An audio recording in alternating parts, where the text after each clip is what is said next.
알아두면 쓸모있는 변호사들의 뒷담화. 안녕하세요. 한 변호사 함철성 변호사. 대변호사 배양미 변호사입니다. 요즘 뉴스 보면 그 이재명 대통령에 대한 형사 재판과 관련해서 조작 기소다 뭐 이런 이야기가 있으면서 특별법 이야기가 나옵니다. 그러면서 아주 자주 등장하는 단어가 공소 취소라는 단어가 있는데요. 어렵죠. 무슨 말인지 좀 많이 어려운 단어인데요. 오늘은 공소 취소가 도대체 뭐고 실제 재판은 어떻게 돌아가는지, 그래서 이 뉴스를 보실 때 이게 무슨 뜻인지 좀 이해하는 데 도움이 되도록 영상을 준비해 봤습니다. 한 변호사님, 네, 공소 취소는 도대체 무슨 뜻인가요? 일단 저희 채널은 정치 채널이 아니기 때문에 이건 특검법에 따른 뭐 공소 취소에 대한 뭐 당부당을 말하는 게 아니라는 것을 먼저 말씀드리고요. 형사 재판의 절차를 한번 생각하시면 이해가 빠르실 것 같습니다. 일단 검사가 범인을 법원에 이 사람을 처벌해 달라고 요청하는 거를 기소라고 하고요. 일단 기소가 되고 나면은 공소를 제기했다라고 하는데요. 기소 제기된 것을 법원을 향해서 다시 한번 나 이제 취소해 주세요 라고 하는 게 공소 취소다라고 생각하시면 이해가 빠르실 것 같습니다. 그러니까 형사처벌하려고 소송을 넣었다가 아니네? 라고 취소하는 거, 이제 이게 공소 취소라고 이해하면 되는 거죠? 그렇지. 네. 근데 실제 뭐 변호사 생활하면서 배변은 공소 취소하는 것을 본 적이 있어? 네, 실제 재판에서는 거의 없습니다. 그러니까 만약에 어떤 사건을 진행을 했는데 이제 재판까지 갔어요. 그러니까 소송을 한참 하다 보니까 얘가 진짜 범인인지 좀 애매한 사건이 있을 수 있죠. 예를 들어서 둘이 이제 폭행했다 그래가지고 폭행죄로 이제 재판을 올렸는데 이제 뭐 하다 보니까 뭐 증인 A, 증인 B 나와서 이렇게 물어보니까 안 때린 것 같은 거예요. 그런 경우에 공소 취소를 잘 하지는 않고요. 그냥 무죄를 받습니다. 검사가 봤을 때도 이거 좀 잘못됐다. 괜히 올렸네. 얘 범인이 아닌 것 같네. 라고 하더라도 그 순간에도 이 공소를 잘 취소하지는 않거든요. 그래서 보통은 그냥 재판을 받아서 판단의 결과를 받지 그걸 공소 취소를 하진 않고요. 공소 취소할 정도로 명백히 무죄인 경우에도 그냥 판사가 법원에서 판단을 해서 무죄가 나오고 그 경우에 검찰은 이제 항소를 하지 않는 선택을 하는 거죠. 이제 그 정도 선이 되게 무난한 것 같고 공소 취소를 잘 하진 않습니다. 일단은 공소가 취소가 될 정도라면은 자기가 잘못했다는 걸 인정할 수밖에 없는 거잖아. 검찰 입장에서는. 네, 이제 검찰 조직에서 생각해 보면 어쨌든 내가 잘못했으니 내가 스스로 내리겠다는 건 굉장히 좀 굴욕적이라고 생각할 수 있을 것 같아요. 그래서 잘 하지 않는 것 같고 무죄가 나올 사안도 그냥 무죄를 받겠다. 약간 이런 식으로 지금까지는 운영이 됐었죠. 차라리 무죄를 받고 말지. 법에서 만들려는 것도 결국 검찰이 잘못된 것을 스스로 일단 시정할 수 있는 기회를 준다는 명목으로 공소 취소를 주장하는 게 아닐까라는 생각이 드는데, 근데 공소 취소는 언제까지 가능한 거지?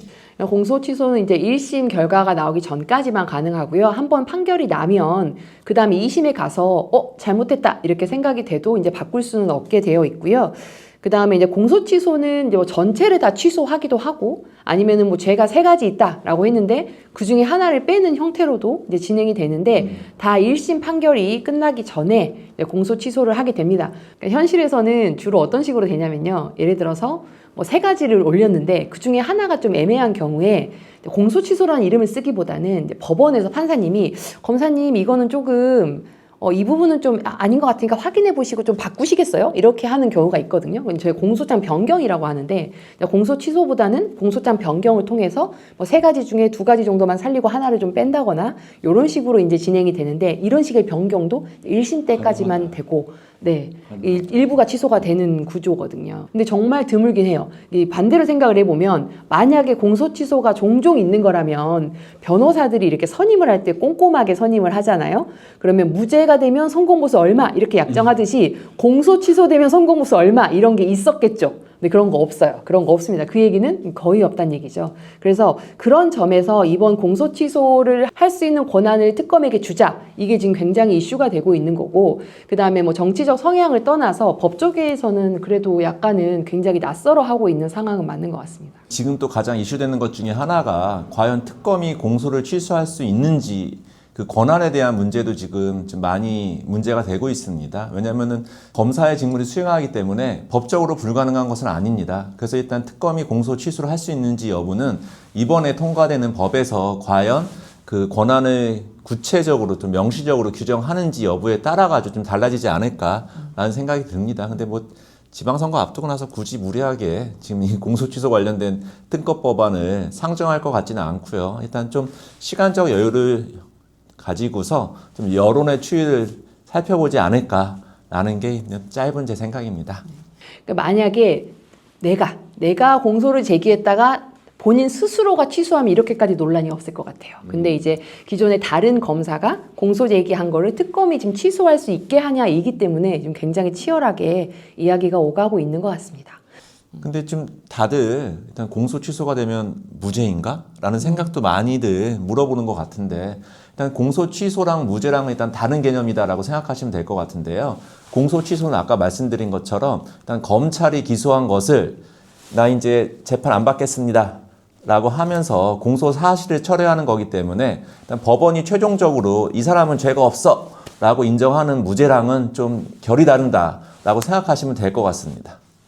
그래서 이제 뭐 형식적으로 그냥 사건을 끝내는 거지 유무죄를 판단하는 건 아닌데요. 그런데도 공소 취소를 많이 하지 않은 이유는 공소 취소를 한번 하게 되면 다시 같은 죄로 재판에 넘길 수가 없게 됩니다. 그러니까 이제 사실상 끝나기는 하는 거거든요. 그 사실과 관련해서는 다시 재판에 걸 수 없다. 그런 점에서는 종결적인 처분이기 때문에 그 점에서도 굉장히 조심스러워서 평소에는 공소 취소를 잘 하지 않는다. 이렇게 보입니다. 중요한 증거를 발견한 경우에 한해서만 재기소를 할 수 있기 때문에 지금까지도 일단 공소 취소를 많이 안 했다라고 생각하시면 될 것 같습니다. 거의 뭐 재심 수준인가요?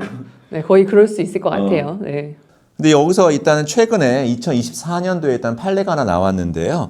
공소 취소 전에 검찰이 충분히 수집하거나 조사해서 법원에 낼 수 있었던 증거들은 나중에 가져와서 다시 법원에 제출할 수 없다.